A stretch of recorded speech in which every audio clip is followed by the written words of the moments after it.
গঙ্গার চারপাশে দূষণমুক্ত 10 থেকে 12 কিলোমিটার রাস্তা রাজ্য সরকার করার উদ্যোগ নিচ্ছে।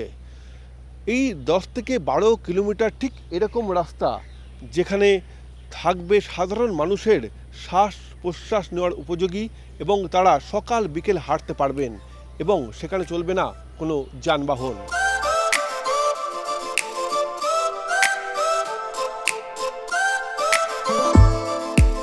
এবার কলকাতার প্রাণকেন্দ্র দিয়ে বয়ে চলা গঙ্গাকে সামনে রেখে বড় উদ্যোগ নিচ্ছে রাজ্য সরকার।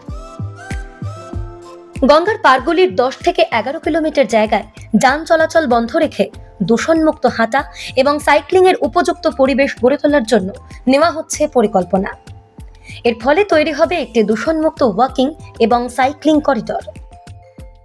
আমরাও নতুন সরকার মাননীয় মুখ্যমন্ত্রীর নেতৃত্বে আমরাও নগর উন্নয়ন দপ্তর থেকে আমরাও ভাবছি যে গঙ্গার ধারে পুরো প্রায় 10-11 কিলোমিটার কোনো গাড়ি থাকবে না, শুধু হাঁটা আর বাইসাইকেল, এটা আমরা ডেভেলপ করতে চাইছি।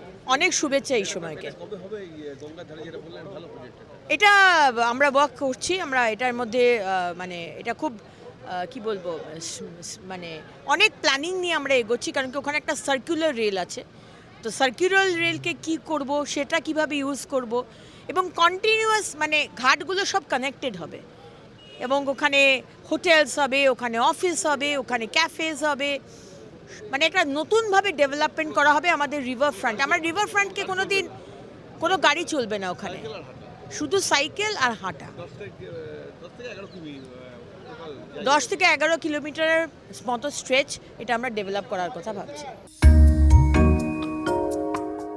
পরিকল্পনার মূল লক্ষ্য গঙ্গার পার্কে সাধারণ মানুষের জন্য আরো আকর্ষণীয় করে তোলার পাশাপাশি যানবাহনের ধোঁয়া এবং শব্দ দূষণ কমানো। নির্দিষ্ট অংশে গাড়ি চলাচল বন্ধ থাকায় মানুষ নিশ্চিন্তে হাঁটতে পারবেন এবং সাইক্লিস্টদের জন্যও তৈরি হবে নিরাপদ পরিসর।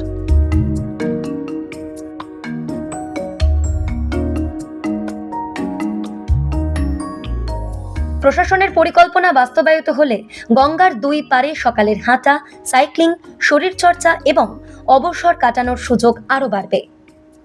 একই সঙ্গে নদীর পাড়ের পরিবেশ রক্ষাতেও এই উদ্যোগ গুরুত্বপূর্ণ ভূমিকা নিতে পারে বলেই মনে করা হচ্ছে। হ্যাঁ, অবশ্যই দূষণমুক্ত সব ভারতই তো আমরা চাই। আর আমার মনে হয় যে এই রাস্তাটাও বাড়ালে খুব ভালো হয়, কারণ এখানে এমনিতেও দেখতে পাচ্ছি মানে এই জায়গাগুলোতে খুবই মানে আবর্জনা পড়ে রয়েছে। তো সেগুলোও যদি সুন্দরভাবে গোছানো হয়, জিনিসপত্র গাছ ফাছ আরও লাগানো হয়, এই রোদ্দুরের মধ্যে মানুষের ঘুরতেও কষ্ট হয় না, আর এই গাছের ছায়ার মধ্যে বসতেও পারে ক্লান্ত হয়ে, আর তাছাড়া এমনি হাঁটতেও সুবিধা হয়, গাছের ছায়ার মধ্যে দিয়ে রোদ্দুর থাকে না। আর যদি এইগুলো জিনিসগুলো আরও সুন্দরভাবে করা হয় তাহলে আরও ভালো হয় আর কি।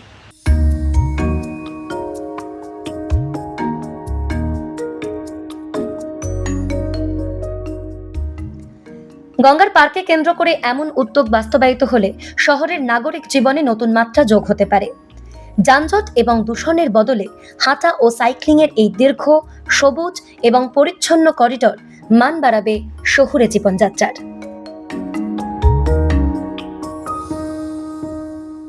এই গঙ্গার ঘাট দিয়েই কিন্তু প্রধানমন্ত্রী নরেন্দ্র মোদী তিনি নৌকা বিহার করেছিলেন এবং তিনি গঙ্গা পরিদর্শন করেছিলেন। এবারে রাজ্য সরকার এই গঙ্গার ঘাটকে সাজানোর যেমন সিদ্ধান্ত নিয়েছে, তার পাশাপাশি দূষণমুক্ত করিডর করে হাঁটা চলার উপযোগী করতে চলেছে। ক্যামেরায় বাপন সাহসী, বিপ্লব চক্রবর্তী, এই সময় লাইভ।